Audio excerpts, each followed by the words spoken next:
bonjour. Bonjour. Comment t'es venue l'idée de ce rapprochement explosif de la culture bretonne et du Japon?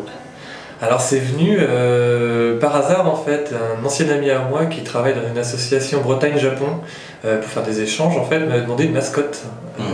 Donc je me fais des tests, enfin j'ai fait un test d'ailleurs d'une petite japonaise avec des sandales en bois et une toque bigouden. Et ça ne s'est pas fait pour son truc, mais par contre j'ai gardé le personnage parce que depuis que j'ai dessiné, dans ma tête j'ai plein d'histoires qui se sont mises en place. Donc j'ai été possédé par ce personnage du jour où je l'ai dessiné en fait. La couverture laisse penser à un album purement jeunesse. Et pourtant, quand on l'ouvre, on perd totalement cette idée, on se retrouve complètement happé par le récit. Est-ce que tu avais, dès le départ, cette idée de faire un album transgénérationnel qui pourrait convenir à la fois je crois que c'est considéré de 7 ans, ouais, jusqu'à mon âge, beaucoup plus vieux? Alors c'est un truc auquel je ne pense absolument pas. Comme pour Norman d'ailleurs, Bigouden, j'ai vraiment dessiné comme une BD qui me plairait à moi avant tout. Bon, c'est sûr, du coup, j'ai plus 7 ans, mais c'est vrai que je fonctionne pas à savoir à qui ça va plaire ou à quel public je dois viser. Le seul critère que je m'impose, c'est que ça me plaise, que ça me fasse rire, qu'il y ait des sentiments qui fonctionnent chez moi. Voilà, c'est à peu près tout. C'est vrai qu'après, du coup, le dessin est un peu en décalage avec ça, mais ça, je peux pas grand-chose. Et puis, je pense que voilà, c'est une sorte de conte allégorique, mais on n'y voit pas la même chose, on ne saisit pas en termes de niveau de lecture la même chose quand on est 7 ans ou qu'on soit un adulte voilà, mature. Tu vois pas du tout la même chose, ni dans les dialogues, ni dans l'histoire. Ouais, je pense, parce que de toute façon, c'est des enfants en fait qui font l'histoire, donc les enfants peuvent le lire et vont voir leur regard à eux, mais derrière, il y a des messages un peu plus forts.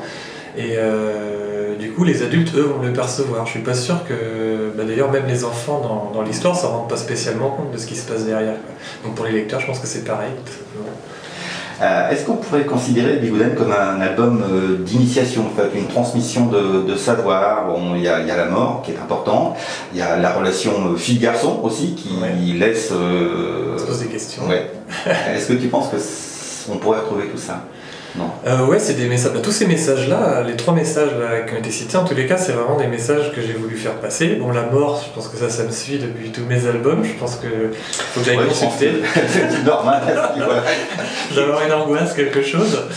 Au niveau de la transmission, bah oui, hein, tout simplement, c'est même le thème principal du premier album. Ça va continuer sur les suivants. Et puis voilà, quoi, tout simplement, la grand-mère se retrouve toute seule avec un héritage qu'elle a envie de transmettre, mais finalement, la bigoudainerie, comme j'appelle ça, c'est plus vraiment en vogue en Bretagne, et donc elle va se servir de cette petite japonaise pour faire perdurer les traditions. Cette petite japonaise, donc cette petite fille qui reste très très mystérieuse, tu laisses deviner sur une double page sans texte, si j'ai bonne mémoire, un drame. Ouais. Mais il y a quand même loin du Japon à la Bretagne, c'est pas direct. Non. Est-ce que tu peux nous en parler un petit peu sans spoiler le reste du récit? Alors c'est vrai que dans le premier tome, il n'y a pas beaucoup d'informations. On voit qu'il a dû se passer quelque chose, un drame en fait, tout simplement au Japon. Dans le tome 2, il y aura 4 planches dans le même style en fait, sans dialogue, où on va apprendre un petit peu plus de ce qui se passe.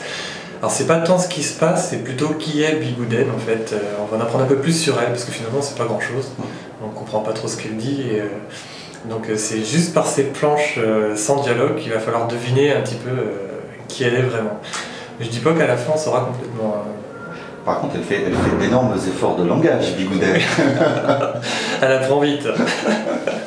Alors moi, il y a un autre personnage que j'aime beaucoup, c'est Gaude, c'est la grand-mère, ouais, dont le cynisme, le caractère incariable sont en fait en totale opposition avec son physique, qui est très rond.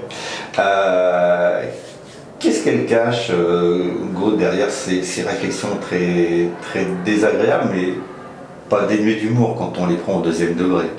Je pense que c'est vraiment une très très bonne personne en fait. C'est juste quelqu'un qui va être un petit peu déçu, comme elle arrive à un âge de sa vie où elle devait avoir des ambitions, elle aurait voulu accomplir quelque chose qui finalement s'est jamais trop produit. Je pense que c'est ce qui a dû la rendre un petit peu aigrie et cynique en fait.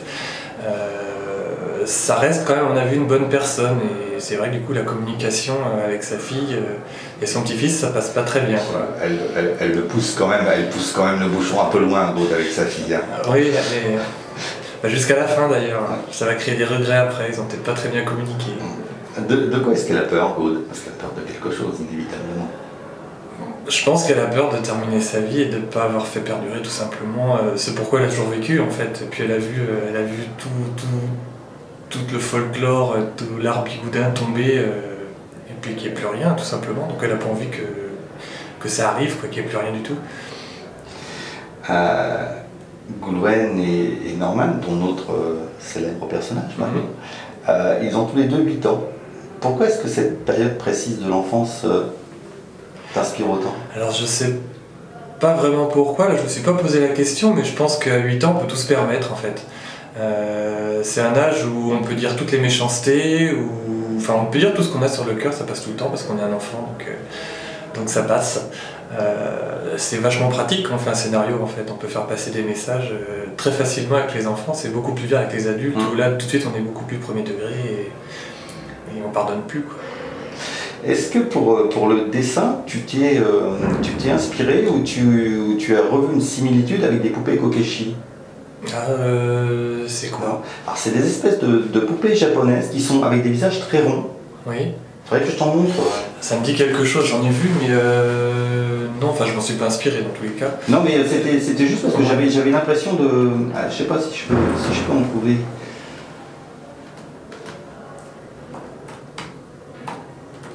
Et j'ai vu qu'en plus, il y avait une fabrique qui fabriquait en breton. Oui, j'ai trouvé ça sur internet. Je suis déçu, je pensais être un des premiers à faire le mélange. Et il faisait des kokeshi, on va peut-être regarder en image, c'est plus simple. J'ai trouvé ça tout bêtement sur internet et j'ai trouvé que c'était plutôt sympa. Ah oui, ah bah si oui. Ah bah non, du coup je me suis pas adapté. Enfin peut-être du coup parce que je connais, donc de toute façon le manga en général a tendance à faire des grosses têtes et je pense que même ça finalement... Ça correspond, mais voilà, c'est dans le... Après on sait plus qui a vraiment inspiré qui finalement, tout a baigné un petit peu ensemble. Et j'en ai trouvé voilà, qui étaient déguisés en breton. En bigoudin, ouais, du coup la similitude elle est frappante. J'ai trouvé ça assez extraordinaire. Est-ce que tu es inquiet pour la culture bretonne? Ah non. Alors non, alors j'ai pleinement confiance dans les Bretons pour que ça tombe pas à l'eau. Ils le croient suffisamment en eux et suffisamment fiers de leur culture pour pas la laisser tomber, d'ailleurs c'est très bien. Donc non, je suis pas du tout inquiet. Merci beaucoup. Mais non, merci à vous. Bonne fin de festival. Ouais, ça va bien se passer.